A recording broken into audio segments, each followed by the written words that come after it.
Hi, you're on the Reddit Confessions channel. Grab your coffee or whatever's keeping you sane and listen close. Because this isn't the kind of story that starts where you think it will.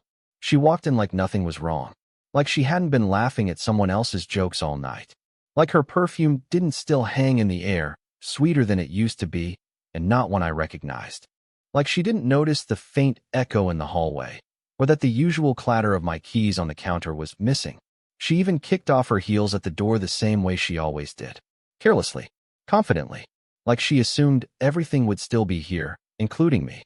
Spoiler, I wasn't. What she didn't know was that while she was at dinner with Delmar, her boss, the same man who once called me bro, and then forgot my name, I was halfway to another state, in a car she didn't even know I'd rented. I didn't slam doors or leave dramatic notes. I just ceased to exist in the house we once shared, because I needed her to feel what I'd felt for the last 11 months. No grand betrayal, no lipstick on collars, no scandalous photos, just something colder, slower. She had slowly replaced me, not with Delmar exactly, but with someone who looked more like the woman she imagined herself becoming. Someone who didn't need a husband who fixed audio for a living. Someone who didn't say we anymore when talking about the future. I wasn't cheated on with a person. I was cheated on with an identity. She kept saying things like, Delmar gets the kind of ambition I have, or at the office, I feel like someone important. At home, she felt what? Bored? Burdened? I became a backdrop. Something beige. Safe. Forgettable. So I decided to give her what she clearly wanted, a life without me in it. But here's the thing she didn't expect. I didn't just leave the house. I deleted myself from every inch of it. The living room? No more of my records. My favorite throw blanket? Gone. The basement studio I spent 3 years building? Emptied to the studs. The closet? Stripped clean. I even took the broken coffee grinder she never let me throw out. And in the center of the bed, the one we hadn't shared in weeks, I left a single thing. My wedding ring, coiled in the middle of a red cloth napkin from our first anniversary dinner. Let her figure out what that meant. But if you think that's where the story ends, you don't know the half of it. Because what I didn't expect was what she did next. Alara must have stood in that hallway for a full minute before she moved. The door clicked shut behind her, and the silence probably hit her before the emptiness did. No music playing softly from the speaker like I used to do when I worked late. No hum of the dehumidifier in the studio. No me asking if she wanted chamomile or peppermint. Just the silence of something already dead and now buried. She called my name once. Quietly. Almost like a question. As if she wasn't sure whether I was really gone or just hiding in some corner waiting to forgive her again. But I wasn't hiding. I wasn't waiting. I was driving through the outskirts of a town I'd never heard of before, watching the signal bars on my phone flicker between 1 and none. That was part of the plan. No service. No signal. No way back in. Back in the house. I imagined her walking room to room. Confusion turning to something else. Panic? Maybe. Or maybe it was pride that kicked in first. The kind that tells you, this must be a joke. He'll be back. He always is. But not this time. By the time she reached the bedroom, it was probably starting to sink in. The empty closet. The missing boxes under the bed. The hollow echo when she said my name again. And then, of course, the napkin on the bed. Red, soft linen, creased in the middle. She used to love those napkins. Said they made dinner feel like a restaurant, even when we ate leftover pasta. Now one of them held my ring. I didn't leave a letter. No accusations. No timeline of all the ways she'd let me rot in the background of her life. I wanted the silence to speak louder than anything I could write. Because what could I say that wouldn't sound like whining to her? She made me feel invisible, so I gave her the version of me she'd been treating me like. Gone. But what happened next wasn't something I expected. I figured she'd text, call, maybe even show up at my brother's place to demand an explanation. But instead, she posted on social media. A photo of an empty wine glass, that same red napkin folded over the rim. The caption, some endings don't need words.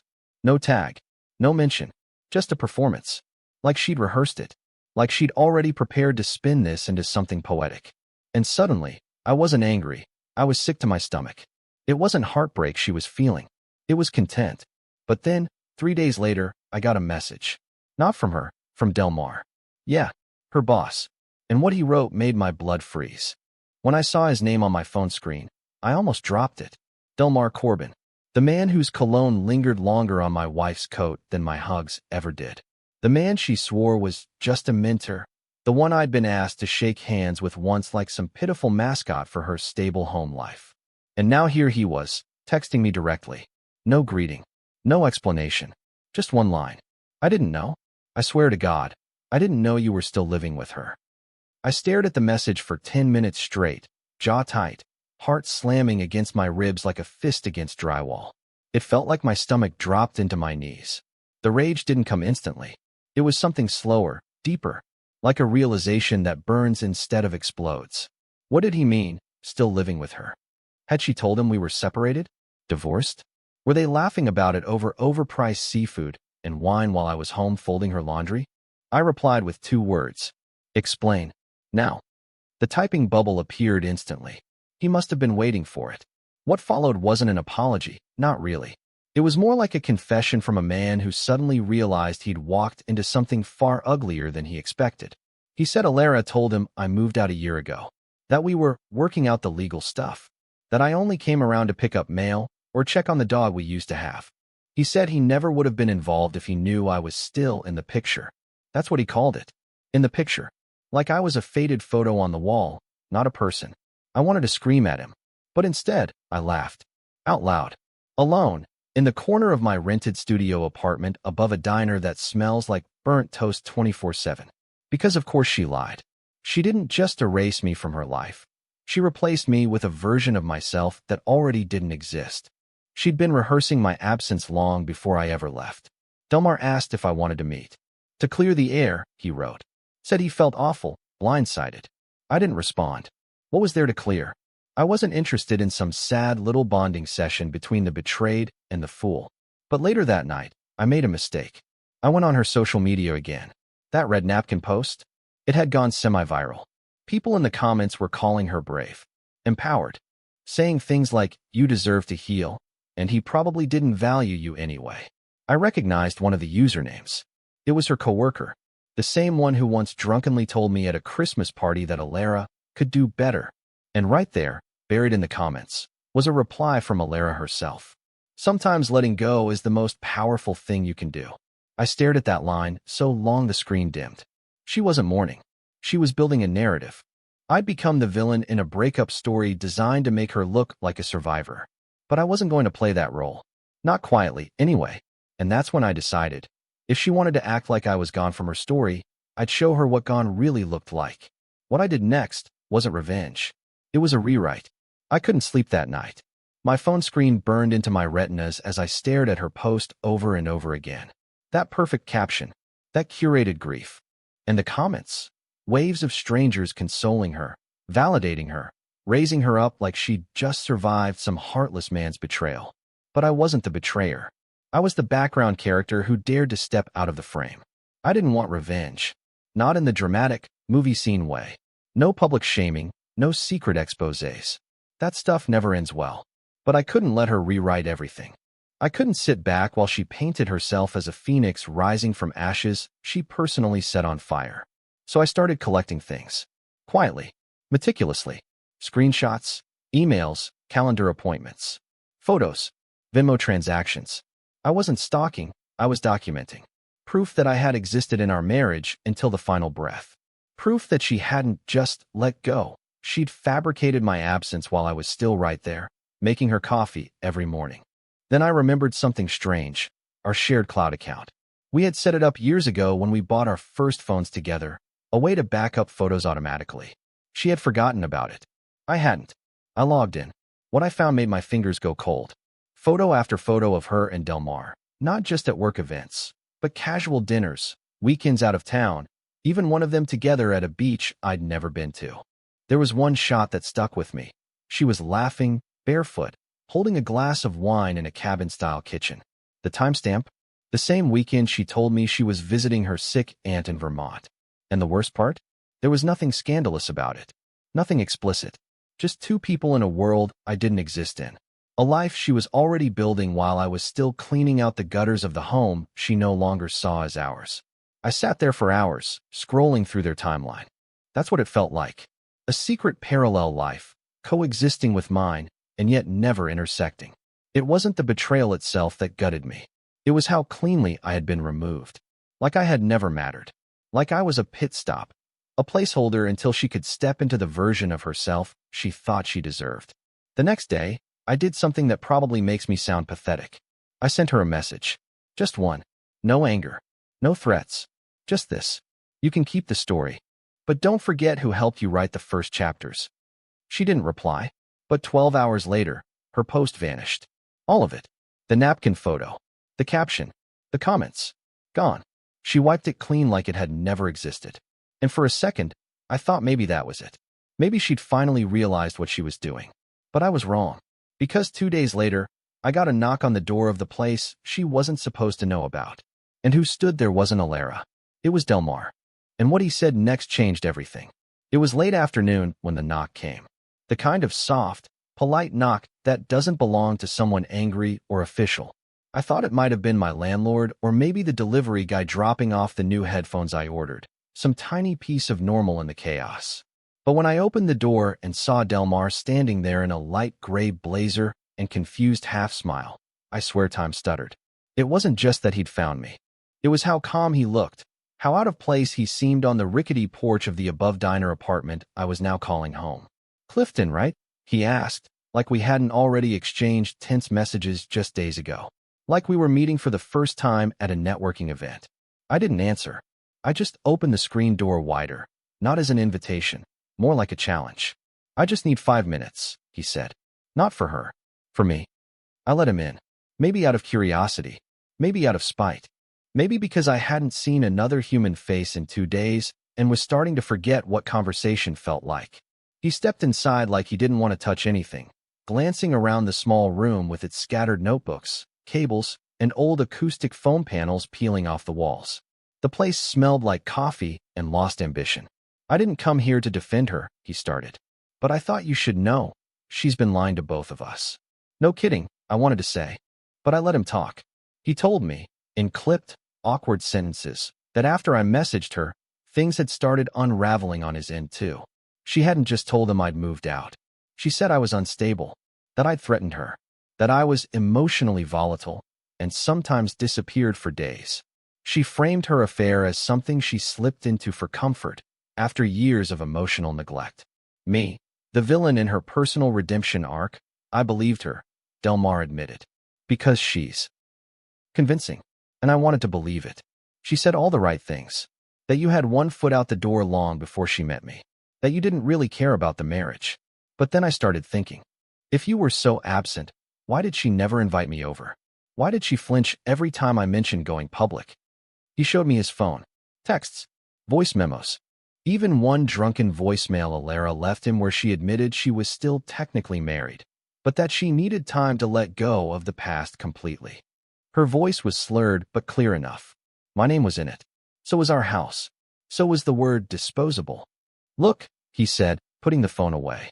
I know I don't get to ask anything of you, but I had no idea she was playing us both.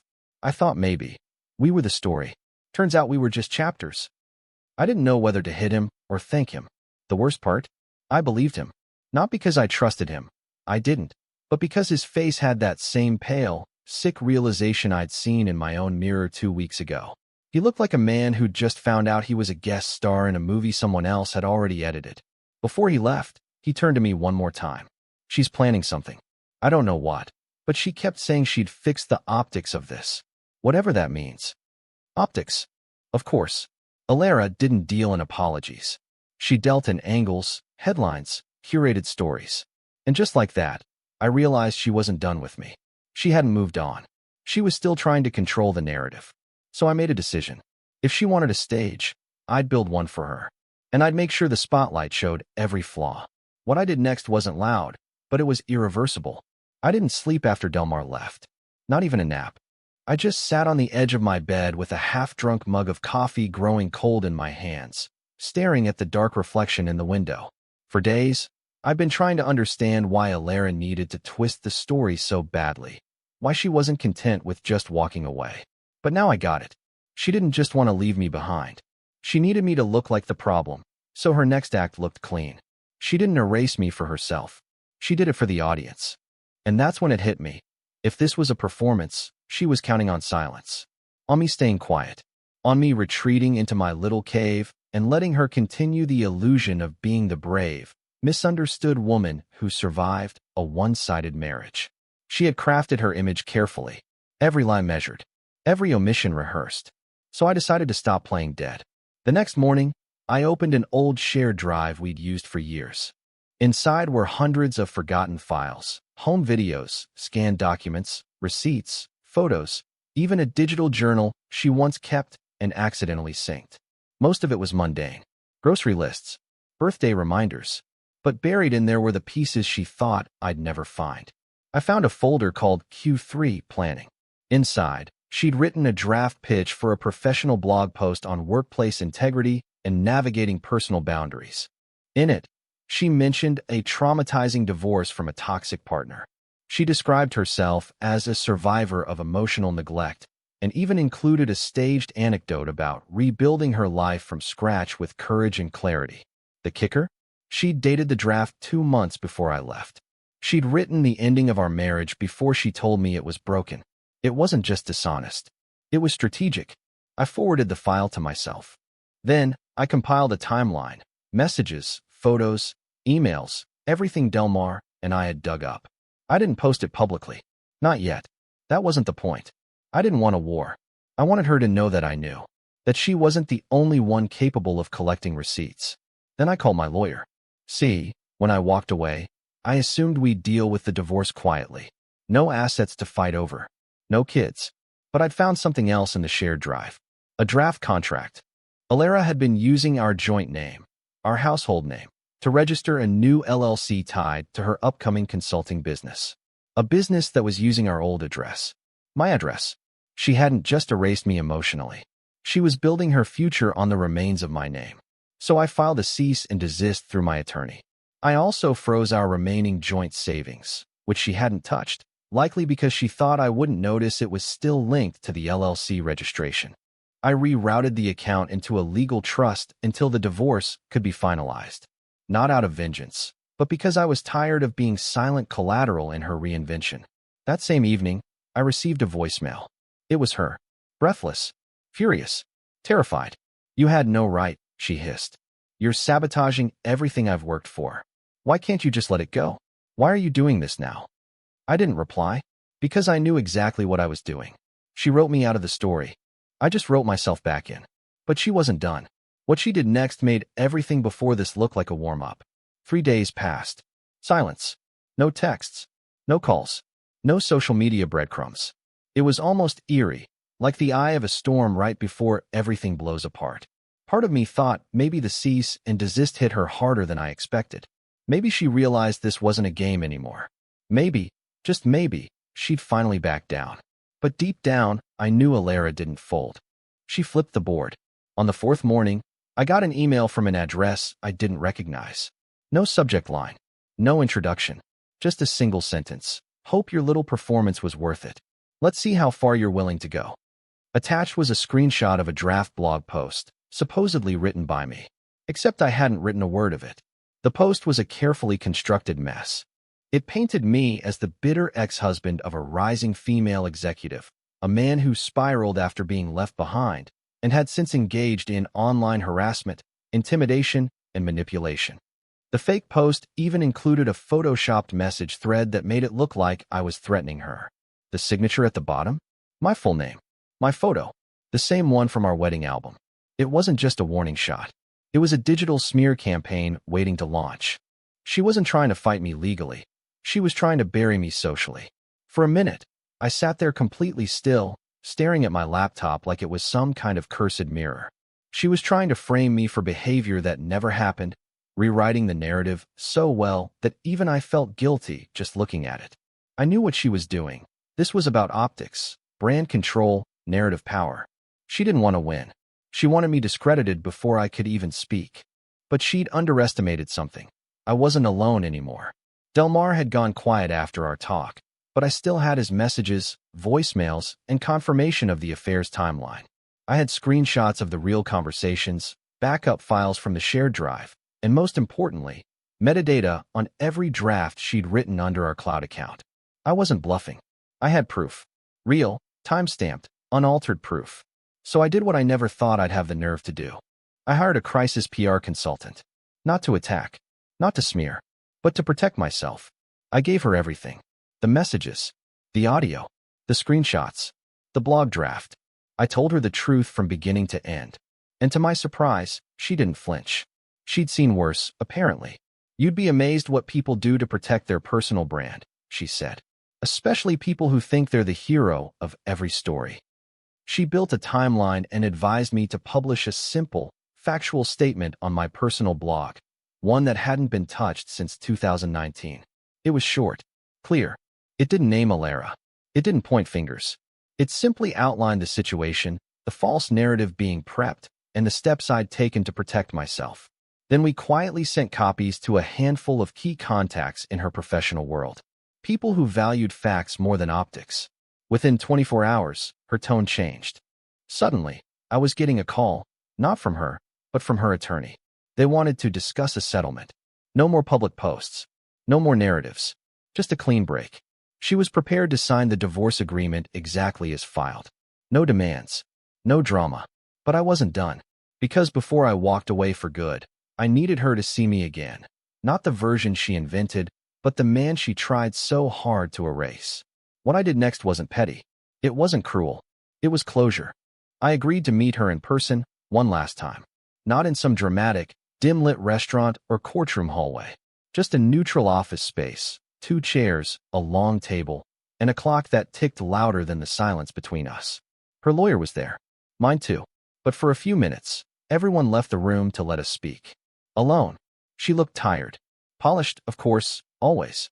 But tired in a way I hadn't seen before. Like keeping up with her own lies had finally started to wear her down. She didn't say my name. Just started with, "I didn't think you'd ever fight back." I looked her in the eye and said the one thing I had rehearsed for weeks. You didn't have to be the villain to grow. You just had to be honest. She blinked. Just once. That was all. No tears. No apology. Just the briefest flicker of something like regret. Or maybe just recognition. We signed the papers. Quietly. No accusations, no slamming doors. And then, as we stood up to leave, she said something I'll never forget. "For what it's worth, you always saw me more clearly than I ever saw you." I didn't reply. I didn't need to. Because I had already started building something far more valuable than her approval. I was rebuilding me. In the weeks that followed, I moved out of that dusty little apartment above the diner. I took on new freelance work with people who actually respected my skills. I started running again, slowly and out of breath most of the time, but with purpose. I even reconnected with my sister, who told me she'd always suspected something was off. "You used to laugh more," she said. I laughed with her that day. That felt good. I'm not saying I won. That's not the point. There were no big gestures. No dramatic takedowns. Just small moments, breathing deeper, sleeping longer, feeling like I actually existed again. And that is more than enough. Because sometimes closure isn't about getting answers. It's about no longer needing them. So if you're watching this and wondering whether you're crazy for noticing the distance growing, for feeling invisible, for not having the perfect Instagram version of your relationship, you're not. Trust your gut, even if it whispers, even if it shakes. Especially then. Now tell me, have you ever been in a moment where everything flipped, where silence told you more than words ever could? Drop your stories in the comments. I'll be reading. And don't forget to like, share, and subscribe to Reddit Confessions, because sometimes the quietest voices have the most powerful endings.